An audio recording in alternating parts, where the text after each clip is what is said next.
मेरे प्यारे बच्चों, सुभागी देवी इंटर कॉलेज इलाहाबाद के स्टडी क्लास में आज मैं कक्षा 12 के बच्चों का स्वागत करता हूं। कक्षा 12 के बच्चे हिंदी काव्य के अंतर्गत आज इस वीडियो में इस ऑनलाइन वीडियो में पढ़ेंगे श्रद्धा और मन। श्रद्धा और मन का 3 पार्ट हम पिछले वाले वीडियो में बना चुके हैं। आज चौथा पार्ट इस ऑनलाइन वीडियो के माध्यम से इसकी व्याख्या को करेंगे। तो आप लोग सुने। कहा मन ने नवधड़ी भी बना जीवन रहस्य निरुपाय, एक उल्का सा जलता भ्रांत शून्य में फिरता हूँ असहाय। कौन हो तुम बसंत के दूत, नीरस पतझड़ में अति सुकुमार, घन तिमिर में चपला की रेख, तपन में शीतल मंद बयान।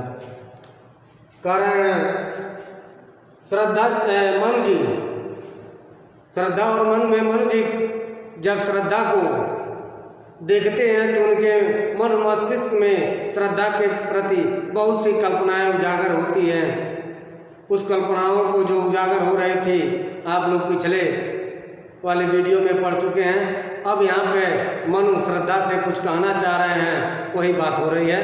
क्योंकि श्रद्धा ने पहले ही पूछा था तुम कौन हो, तो उसका जवाब अभी देना चाह रहे हैं। कहा मन में नवधड़ी बीच बना जीवन रहस्य निरुपाय। मनु ने कहा कि धरणी अर्थात पृथ्वी, नभ अर्थात आकाश, आकाश और पृथ्वी के बीच। कहाँ? आकाश और पृथ्वी के बीच क्या है? बना जीवन रहस्य निरुपाय। मेरा जीवन एक रहस्य बन करके रह गया है, निरुपाय, जिसको सुलझाने का कोई उपाय ही नहीं।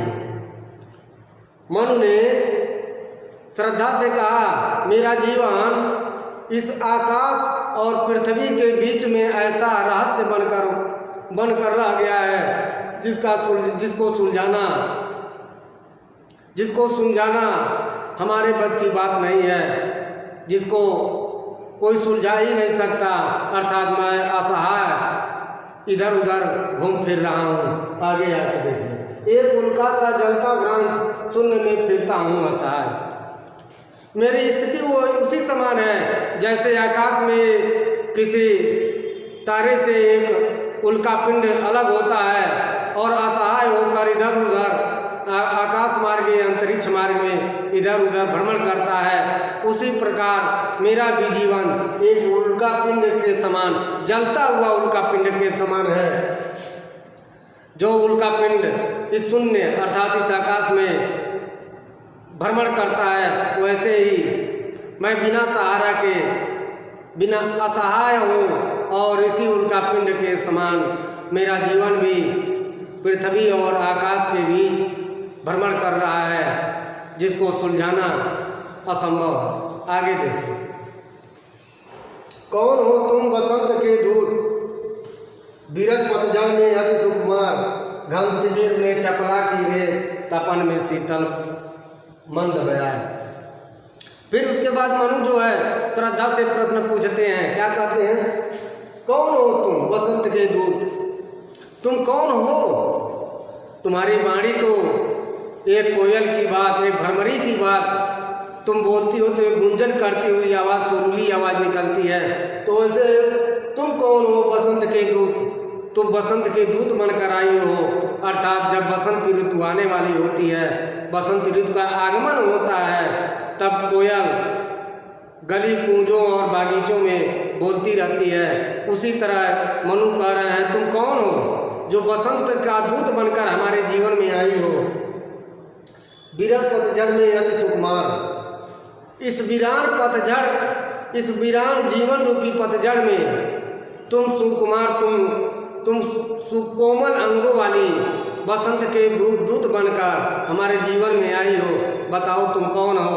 जिस तरह पतझड़ के बाद अर्थात जब शीत ऋतु के बाद, शीत ऋतु न कहें शरद ऋतु, शरद या शीत ऋतु हुई जब ठंडी के बाद पेड़ के पत्ते गिर जाते हैं, तो शीत ऋतु के बाद जब बसंत ऋतु आती है तो उस बसंत बस तब बसंत ऋतु आती है तब सभी पेड़ों में नई नवेली पत्तियां निकलती हैं, अर्थात वे सब पेड़ हरी भरी हो जाती हैं। वही मनु जी कह रहे हैं, जिस पतझड़ रूपी जीवन में जो हमारा सब कुछ लुट गया है, कुछ भी शेष नहीं रहा है, तो इस जीवन में तुम बसंत के दूत बनकर आने वाली कौन हो? घन तिमिर में चपला की रे, तपन में शीतल मंद ब्याज। तुम उसी तरह दिख रही हो, घन तिमिर में चपला की रे, घन तिमिर अंधकार आकाश में, अंधकार रूपी बादलों में, अर्थात काले बादलों में, आकाश में जो काले बादल होते हैं उन काले बादलों में तुम क्या हो? एक चपला की रेख, जैसे काले बादल छाए होते हैं, बिजली एक पौधती है तो पूरे प्रकाश ही प्रकाश, एक झटके के लिए प्रकाश आ जाता है, वैसे ही कह रहे हैं जो उस काले बादल की भांत एक चपला की तरह इस मेरे जीवन में तुम आई हो। मेरा जीवन तो काले बादल की तरह है और तुम्हारा आगमन उस बिजली के रेखे की बात है जो एक ही झलक में चारों तरफ प्रकाश ही प्रकाश कर देती है। तपन में शीतल मंद ब्यार, जिस तरह तपती हुई धूप में अगर एक शीतल मंद और सुगंधित वायु अगर बहती है तो वैसे ही शरीर को शीतलता और ठंडक प्रदान करती है, उसी तरह इस जीवन रूपी तपन में तुम शीतल और मंद वायु बनकर आई हो। बताओ हे आगंतुक तुम कौन हो? तो बच्चों, इस पद की व्याख्या आप लोग ने इस पद की व्याख्या आप लोग ने सुना। अब दूसरा पद लिख करके उसकी व्याख्या मैं आपको बताने जा रहा हूँ।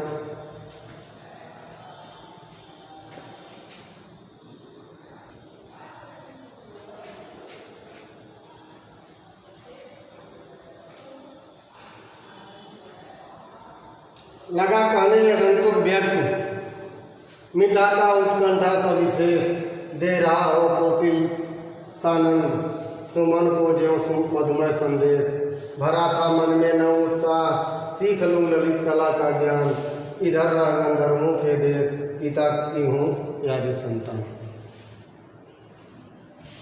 पिता की हूँ प्यारी संतान। फिर वो आगंतुक कह रहा है, अर्थात वो श्रद्धा कर रही है क्या? लगा कहने आगंतुक व्यक्ति, वह आगंतुक जो था वो क्या कह रहा है? वो लगा कहने अर्थात अपने विषय में बताने लगा। मिटा उत्कंठा सविशेष, जब अपने विषय में बता रहा था तो जो इनकी उत्कंठा का अर्थ होता है जिज्ञासा। क्या? उत्कंठा का जिज्ञासा। मिटाता उत्कंठा सविशेष, जो विशेष उत्कंठा मनु के हृदय में जागृत हुई थी, मनु के मन मस्तिष्क में उभरी थी, उसको मिटाने लगा। अर्थात वो अपना विवरण बताने लगा, अर्थात वो अगंतुक अपने विषय में बताने लगा। जब बताने लगा क्रम से, तो जो उत्कंठा, जो जिज्ञासा मनु के मन मस्तिष्क में उभरी थी वह धीरे धीरे समाप्त होने लगी। दे रहा हो कोकिल सास आनंद, सुमन को ज्यों मधुमय संदेश। वह आगंतुक जो बोल रही थी, वो आगंतुक कह रही थी, वह इनको उसके आवाज़, उसकी बोली इनको कैसा लग रहा था? जैसे कोकिल सानंद, जैसे कोयल अपने मधुर वाणी में कूक रही हो, जैसे कोयल मधुर वाणी में कूक रही हो। सुमन को ज्यों मधुमय संदेश, और फूलों को बसंत ऋतु के आगमन का मधुर संदेश दे रही हो। ऐसा जब आगंतुक मनु को अपने विषय में बताने लगी तो इनका जो उत्कंठा, जो जिज्ञासा उत्पन्न हुई थी, वो विशेष जिज्ञासा जो उत्पन्न हुई थी वह धीरे धीरे समाप्त होने लगी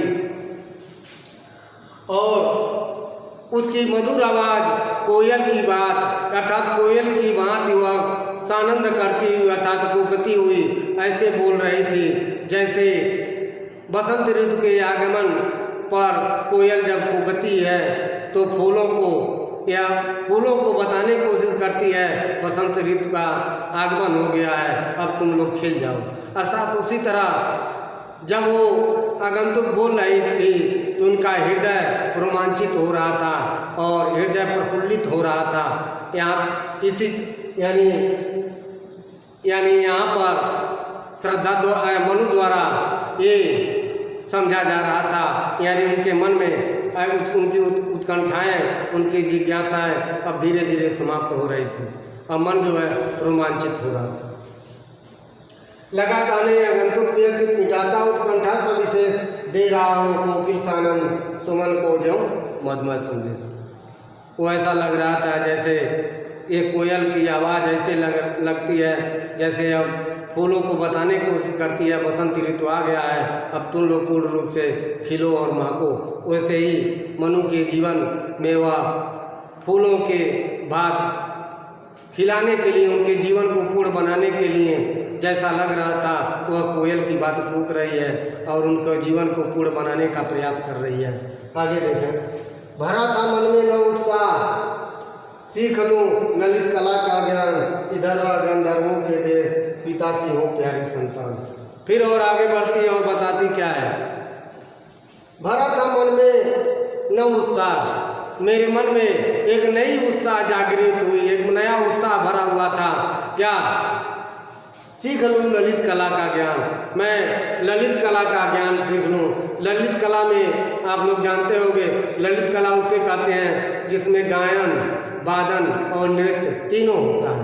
ललित कला में गायन, वादन और नृत्य जैसे जिसमें डांस जो नृत्य कहा जाता है, गायन और वादन भी, अर्थात गाना, बजाना और नाचना, ये तीनों आता है ललित कला में। सीख लूँ ललित कला का ज्ञान, वो कह रही है, वो आगंतुक कह रहा है, चाहे श्रद्धा कह रही है कि मेरे मन में न उत्साह जागृत हुआ था कि मैं ललित कला का ज्ञान सीख लूँ, अर्थात नृत्य, गायन और वादन सीख लूँ। इधर गंधर्वों के देश, पिता की हूँ प्यारी संतान। फिर वो आगे कह रही है, मैं यहाँ गंधर्वों के देश की आई हूँ, गंधर्व राजकन्या हूँ। गंधर्व को माना जाता है, गंधर्व लोग को कहा जाता है, जैसे लोग कहते हैं स्वर्ग कहाँ है, तो स्वर्ग कहीं नहीं है, स्वर्ग यहीं पे है, पृथ्वी पर, यही कहा जाता है। तो हिमालय पर्वत के समीप मनु जी हैं, ये पहले ही हम बता चुके थे। तो हिमालय पर्वत को ही लोग गंधर्व मानते हैं, वहीं पर लोग कहते हैं देवी देवता निवास करते हैं। यहाँ तक कि आप लोग जानते भी हैं जो कैलाश पर्वत है जहाँ शिव जी का वास है वो हिमालय पर्वत ही है। तब आगे आप लोग देखें, यानी स्वर्ग है तो हिमालय को ही माना जाता है। अब आगे देखिए, इधर गंधर्वों के देश, इधर मैं गंधर्वों के देश से आई हूँ, गंधर्वों के देश की थी, गंधर्व राजकन्या हूँ, पिता की हूँ प्यारी संतान, मैं अपने पिता की प्यारी से संतान हूँ। वो उनको बताने लगी, मुझे ललित कला का ज्ञान सीखना था, इसीलिए मन में ये उत्कंठा हुई कि मैं ललित कला का ज्ञान सीखूं और मैं इधर गंधर्व देश के रहने वाली हूँ, गंधर्व देश से आई हूँ और मैं अपने प्यारे पिता का प्यारी संतान हूँ, मैं अपने प्यारे पिता का प्यारी सी संतान हूँ। तो बच्चों, आप लोग इस पद की व्याख्या सुने और इसको समझ भी लेंगे और इसको कई बार इस वीडियो को देख लेंगे, इसकी व्याख्या को आप लोगों के समझ में आ जाएगा। अब अगले पद की व्याख्या अगले वीडियो में बनाएंगे और बताएंगे। तब तक के लिए धन्यवाद।